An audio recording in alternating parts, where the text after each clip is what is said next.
Moin, ihr wunderbare Menschen des Interwebs! Ich begrüße euch ganz herzlich zurück zu meinem Let's Play von The Great Ace-Attorney Chronicles. Wir sind hier stehen geblieben und stehen schon wieder, ja, am Rande des Abgrunds, wo alle Juroren für ein schuldig abgestimmt haben.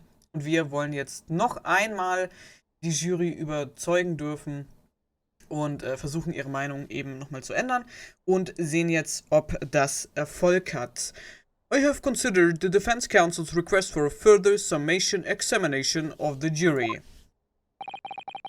And I have determined that the court must uphold the defense's judicial right to this procedure. So, counsel, you will now proceed with your second summation examination.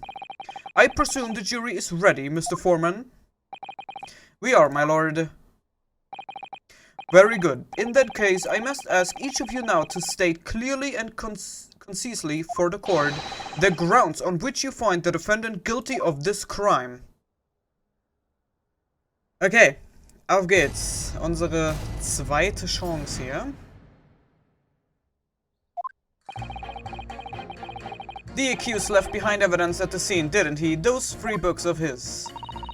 If there was some novel alternative explanation about how the victim was stabbed, I might reconsider. Even if the woman was throwing books, it can't be related to this crime if the window was closed, can it? Dearie me, it was only a little book, hardly life-threatening even with a direct hit. Look, I just want to get this over with. If I don't bring home some pay tonight, I will be in a titty bit of trouble. Come to think of it, we had a fire at home a while ago. It gave me the sneeze.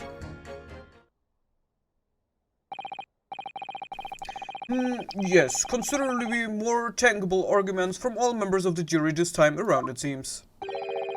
With one notable exception, of course. My learned student friend was unable to find fault in the previous witness testimony. So the court must accept the fact that it was indeed the accused seen fleeing from the scene. And moreover,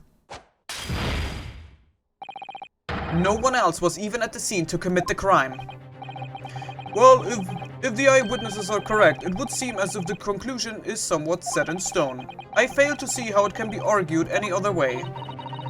That means, I'm afraid, that during this summation examination, it's essential that you establish some other tangible explanation for the facts. But how? What would even constitute a tangible explanation here? Isn't it obvious? Who stabbed the woman and how? Those 2 details are all you need to provide. Simply give us a name and the method by which the attack was conducted. And there I was thinking this might be hard. But Mr. Naruhodo, you have to do it. Otherwise this really will be where the trial ends. No pressure then. That's quite enough preamble. Proceed with the summation examination, please.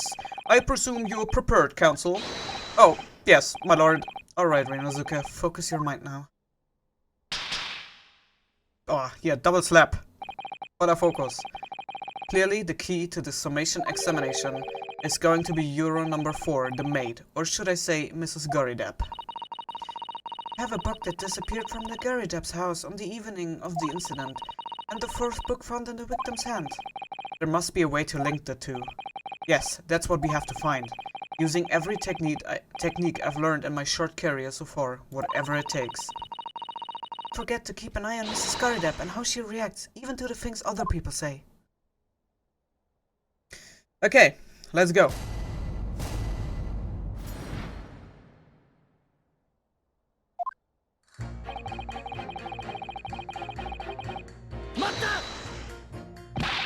But as we now know, there were 4 books, not 3. Well, what difference does it make? There's every possibility that the 4th book in fact belongs to the defendant's landlord. Yes, that's the part I have a problem with. Sorry. Well, at the point the woman was stabbed, this landlord fellow was at home, wasn't he? Enjoying a fiery scrap with his wife or something, you said. That's not exactly how I put it, no. Well, anyway, the point is, the fellow and his wife were somewhere else when it happened. I think that's what you call a strong alibi. So it couldn't have been the landlord who did it, which only leaves the Nipponese fellow. Honestly, I can't see what all this palaver's about. It's a done deal, isn't it? I suppose it is, since I've nothing witty left to say.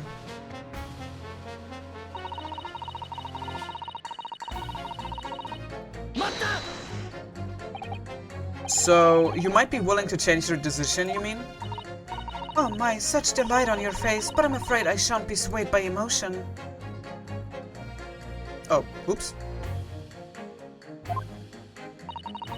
Despite what you may think of me, I'm a very modern, metropolitan and rational woman. Warte, wieso hat denn das jetzt so oft geblinkt?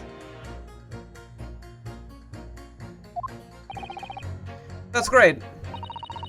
If one reads the morning papers, it's all forgotten by tea time, isn't it? So why read them in the first place? You see, modern, metropolitan and rational thinking, wouldn't you say? Okay, das ist nur um so hervorzuheben, ihre Attribute. And not at all extreme. As I see it, an overwhelmingly suspicious Japanese man has been implicated by overwhelmingly strong testimony. So despite one or two minor puzzlements, I do declare that the man is overwhelmingly guilty. Modern, metropolitan and rational logic, wouldn't you say? Overwhelmingly. But us modern girls are always delighted to embrace new fates, you know. So I'd be only too happy to consider an exciting new theory if you could come up with one. I would be happy to do that too, if only I could. Let's do our very best not to disappoint the modern and metropolitan young lady. Right. I'm glad you omitted rational there.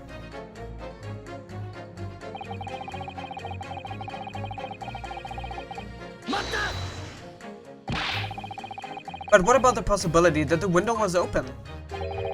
What about it? I mean, there's just no way it could have been. How can you be so sure?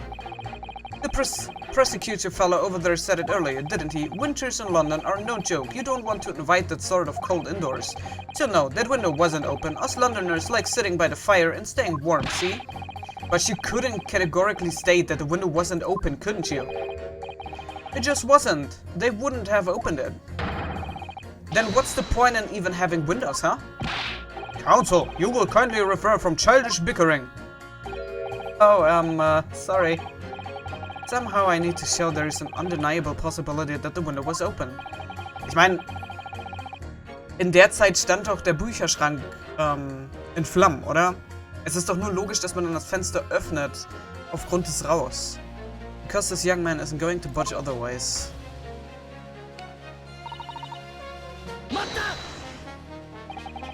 But the little book on fire at the time, was it not?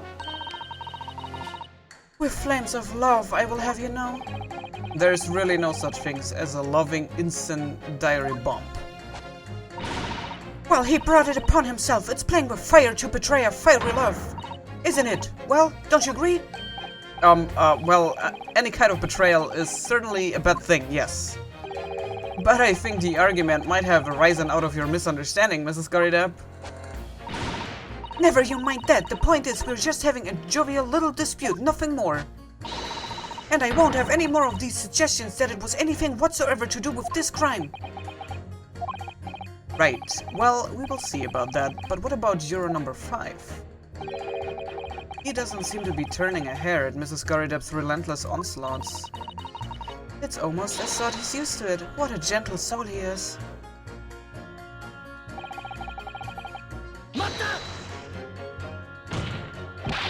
You just want to get this over with? How can you sit there and say something like that? A man's future is at stake here. Well, him and me both then, like I said before. What? I told you already, I'm a day laborer, aren't I? If I don't bring home some readies with me tonight, you will find me floating face down in the Thames tomorrow morning. What? You heard me, my missus isn't one to mess about, you know? She can be fierce, believe you me. Another shining example of marital bliss then. A situation like this is cropped up the other day. It was, well, you know, it's funny, but I can't quite remember. Sorry. It was too frightening, that's the thing. I must have blocked it out. Helpful. I wonder if Mrs. Beatty will ever be dragged into the Thames by his scarf. Don't even go there, Miss Susato. There must be some way to jog his memory about this.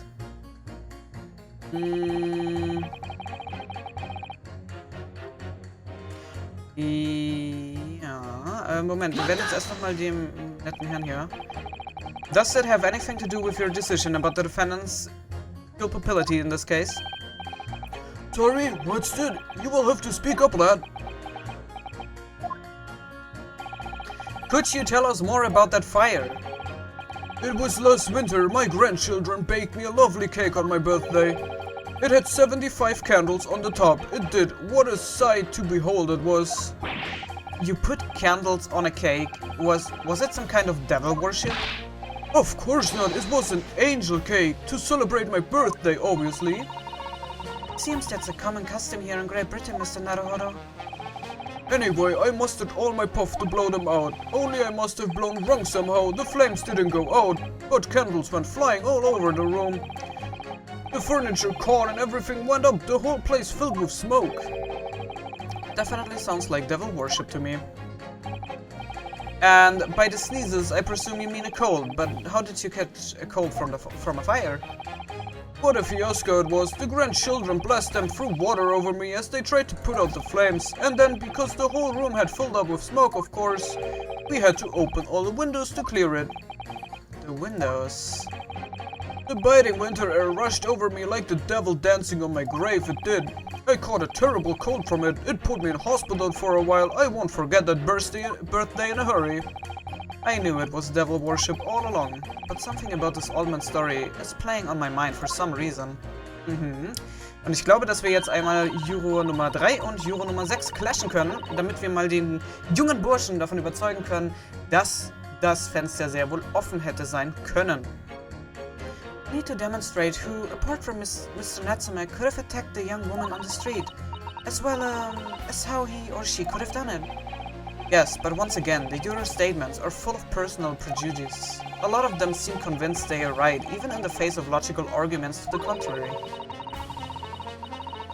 I think you're going to need to pit them against each other to force them to accept an alternative explanation.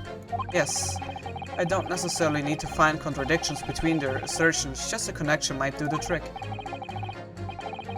Alright, I will see what I can do. If anything stands out, I will go in for a strike. That's the spirit. Alright, und zwar Juror Nummer 3.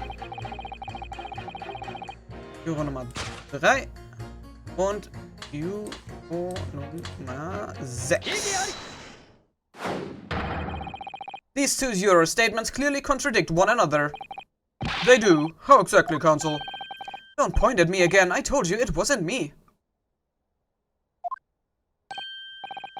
What did you say? Speak up, lad. Speak up. Juror number 3, do you see? Oh, me? See what, sir? Did you hear juror number 6's account of his birthday celebration last year? It seems, despite being a Londoner, he once opened his windows in the middle of winter.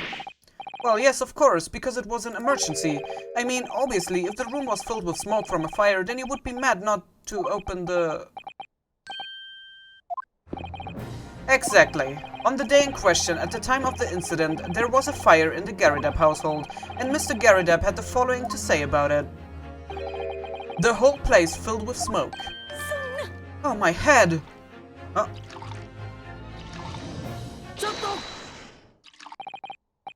Juror number 4, do you have something to say about that? Mrs. Garrideb! Oh, dearie me! What is the meaning of this? How dare you imply that I'm hiding who I really am? It's imperative that you confirm something for the court. So please, it's time to drop the pretense now. Oh, what is it? When the fire started in your house that day, did you or your husband open the windows? Well, I beg your pardon. What are you insinuating? The room would have been thick with smoke after the carpet and bookcase caught fire as they did. In a situation like that, it's inconceivable that you wouldn't have opened the window. And what if we did? Oh, alright then. Yes, you're right. My husband was frantically trying to open the window, which can't have been easy since I continued to give him a justly deserved book battering. Even though your house was on fire. Oh, you never stop throwing until the anger subsides. It would be terrible bad for the nerves to do otherwise. Of course. I should have realized. That's a significant step forward, Mr. Naruhodo. You've managed to establish that the window was open. You simply must have that added to Mrs. Garrideb's formal statement. Now you mention it, yes, the window was open at the time. I would clean forgotten, but it's true. Okay, aber ich wollte noch mal ganz kurz überlegen. Juror Nummer 5 und ich glaube 2. If there was some novel alternative explanation about how the victim was stabbed, I might reconsider. Genau, und zwar sie und ihn. Those two statements clearly contradict each other. Oh, nice. I'm sorry, but as a foreman of the jury, I have to object. That's complete nonsense. What? I'm a banker, don't forget. An educated man, and there's no contradiction as far as I can see. Quite so, Mr. Foreman. I will not permit a whimsical attack against the good members of the jury council. Ja, ich würde gern, er möchte ja nicht über eine Sache reden, die mit seiner Frau passiert ist. Und für mich, und Juror Nummer 2 ist ja so, ja, wenn du mir eine Möglichkeit aufzeigst, wie,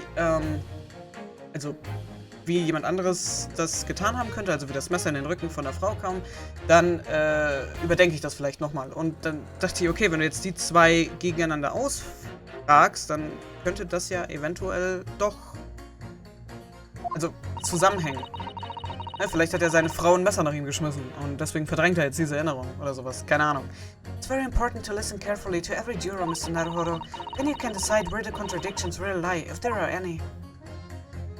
Gut, aber dann werde ich jetzt nochmal Mrs. Garrett befragen.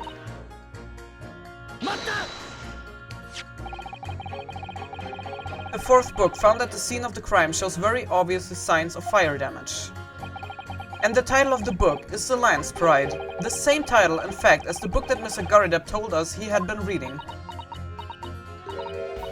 Well, I really couldn't say.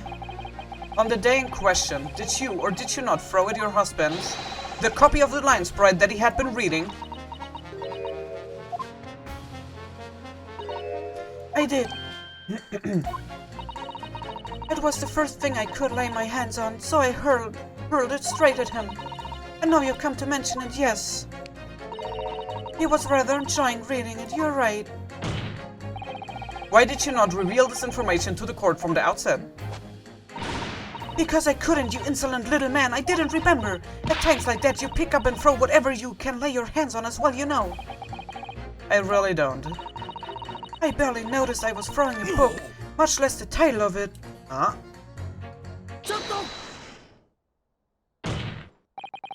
What is it, juror number 5? You know something? I've remembered what it was. That memory I'd blocked out. It was listening to what this granny was saying brought it all floating back. Who are you calling a granny, you cheeky devil? I'm Mrs. Garrideb or the maid, I will have you know. The man doesn't even flinch. Please tell me that's not because he's so used to being hit all the time. It was about 2 weeks ago now. I would just go back home after work, like... I put my hand in my pocket for the wage I just earned a day and I nearly died. There was a hole. Every last penny had dropped out. Oh dear, what a disaster. You haven't heard the half of it, boy. The wife was cutting up some chicken at the time. I could hardly get the words out, but I told her straight, I've lost the day's wage, love. Next thing I knew, the blade was whistling past my ear, stuck into the wall next to me it did, about an inch deep. No words, just terror. Ja, aber ich hab recht! Ja, wirklich, die hat wirklich ein Messer nach ihm geschmissen. I could smell it then, you know? That god-awful stench of the Thames. I was sure I was going to end up face down in the muddy banks that night, I can tell you. Now, that's a real disaster, isn't it? I will never use the word lightly again. Anyway, the point I'm trying to make is this. When women lose their rag, they will throw anything at you. Knives, hatchets, hammers, you name it. Mr. Naruhodo, you mustn't think that all women are so short-tempered and unrefined. No, I wasn't thinking that. Throwing household objects at people as well, it's so uncivilized. At least attack with honor, using a bow or the like. What? Attack? Who are you going to attack? Never mind. Anyway, this man's words would be rather significant, I think. Alright. We will come back to the bow and arrow thing later, if I dare. So, und jetzt nochmal. Juror Nummer 2 und Juror Nummer 3. So, Alternative ist, ein Messer wurde geschmissen. Jetzt sollte das funktionieren, weil jetzt haben wir mehr Informationen. Those two statements clearly have a deeply significant connection. Good grief, you mean they don't contradict each other? Explain, counsel, at once. Juror number 2, do you think perhaps that this could be one such novel alternative? Oh my, whatever do you mean? An alternative explanation as to how the victim was stabbed in the back. What are you talking about? We have demonstrated that the fourth book, The Lion's Pride, that was found at the scene of the crime, originated in Mr. Garideb's room on the top floor of his house. Therefore, it's equally possible that some other object besides the book could have found its way from the Garideb household to the street below. What's that now? After all, Mrs. Garideb could have thrown any number of different objects at her husband. Isn't that right, Juror number 4? What are you insinuating now, you little beanbowl? I'm begging to think that ever since the true origins of this book came to light, perhaps she's had a feeling this might be what happened. Now you listen here, you Eastern Gala. As the foreman of this jury, I demand a straight answer. You give us this yarn about some other object making its way out of the house, but what? What was it? I'm really taking a big gamble here. That was a bold accusation to make, but I haven't any real evidence to back it up. But I'm certain that at the very least this warrants further investigation. Alright, Mr. Foreman, I will try to explain the defense theory. The other object that found its way from the Garideb household to the scene of the crime was...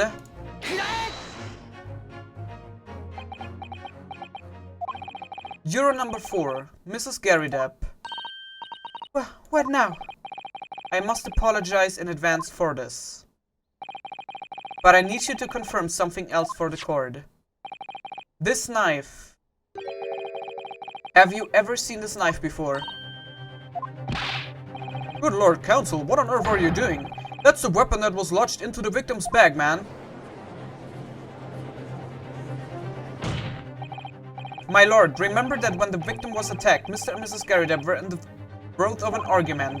Mrs. Garideb was hauling anything she could at her husband, who had been backed up against a window that had been opened to clear the smoke, and through which a book sailed to land at the crime scene. You can't seriously believe that. The book was found in the victim's grasp. Are you saying that it flew out of the window and across the street to land neatly in her hand? Even my missus hasn't got an aim like that. Yes, I admit, there are many details we don't yet understand, but that's the point. That's precisely why we must not allow this trial to end. Not right now. Mrs. Garideb, your answer, please. Have you seen this knife before or not?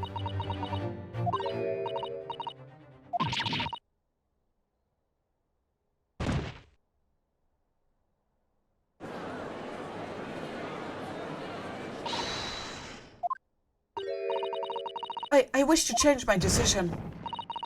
I'm a woman of my word, after all. Thank you, madam. Yes, I agree.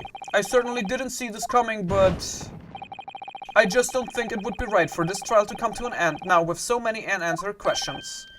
Mr. Foreman? I would have to agree. Not that I think the granny did it, mind. Yes, you know what? I'm not quite happy about this at the moment either. All together now, ladies and gents.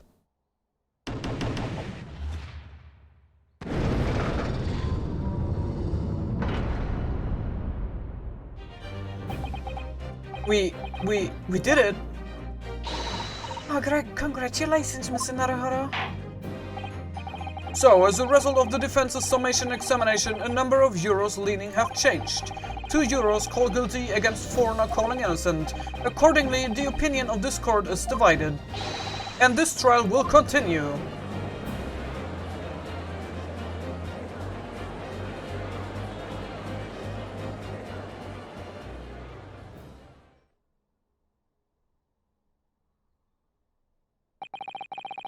Now then, Lord von Zieks, how does the prosecution wish to proceed?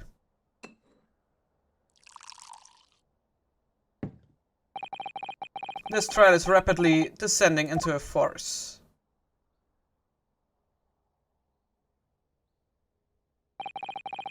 Like a corked wine, the first few sips are bitter enough. But what follows is so repugnant, it's good for nothing save the gutter. If I may, Lord von Zieks, the defense has just put forward a credible alternative explanation for what happened. Credible? Is that your considered opinion, Mr. Foreman? The defense's argument is a joke to which I barely know how to respond, but let me start by insisting that you must all familiarize yourselves better with the relative positions of those places being discussed. What do you mean by that? It's his angle this time. I should already be more than apparent that between the crime scene and the Garadeb household runs a rather wide street, Briar Road. Which means that the distance from the Garadeb's house to the scene is some, yes, 15 yards. Let me see, 15 yards. That's around 14 meters. 14 meters? Oh, that's a little farther than I would imagined.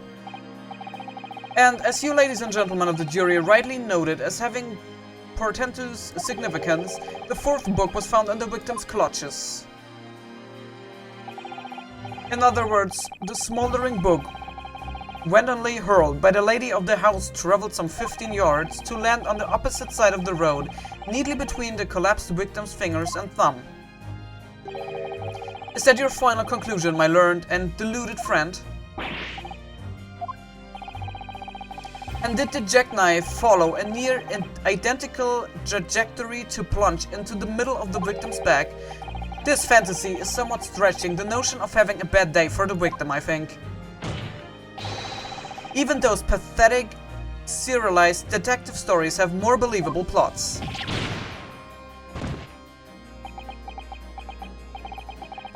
There's nothing I can say to that. That prosecutor loves the sound of his own voice. Susato. Serialized detective stories are pathetic, are they? How dare he? Maybe let's pick our battles here. My lord, might I be allowed to speak? As judicial assistant, you may speak for the defense. Yes, go ahead.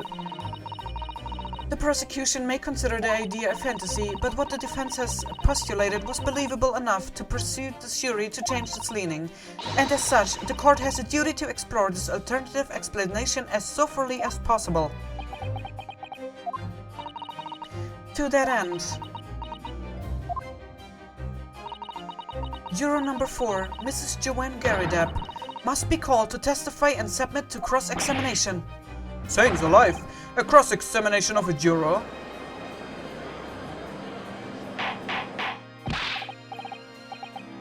Well, this is highly irregular. It is unprecedented for a member of the jury to be summoned to the witness stand.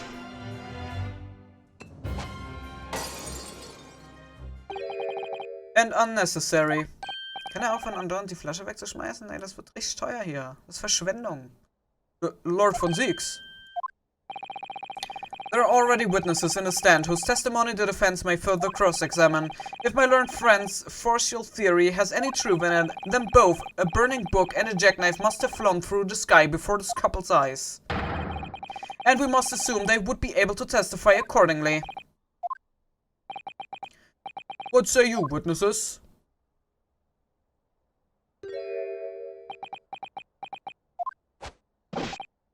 Yes, sir. Constable Broly Bertie reporting for duty, sir. Well, good morning, officer. Sorry for dozing until now, sir. I haven't slept for a month on account of a villain who's appeared on my beat, sir. Oh, they are so heroic, these London bobbies. Patricia, my darling, I've been neglecting you, but no more. Oh, Rolly, my hero, you make me swoon. Very well, I hereby reject the defense's request. And order the witnesses in the stand to testify again. State forthwith before the court any details pertaining to the defense's alternative explanation of events. Yes, sir.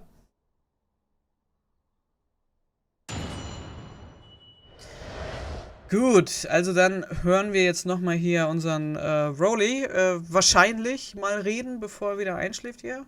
Der knackt ja hier gleich wieder weg.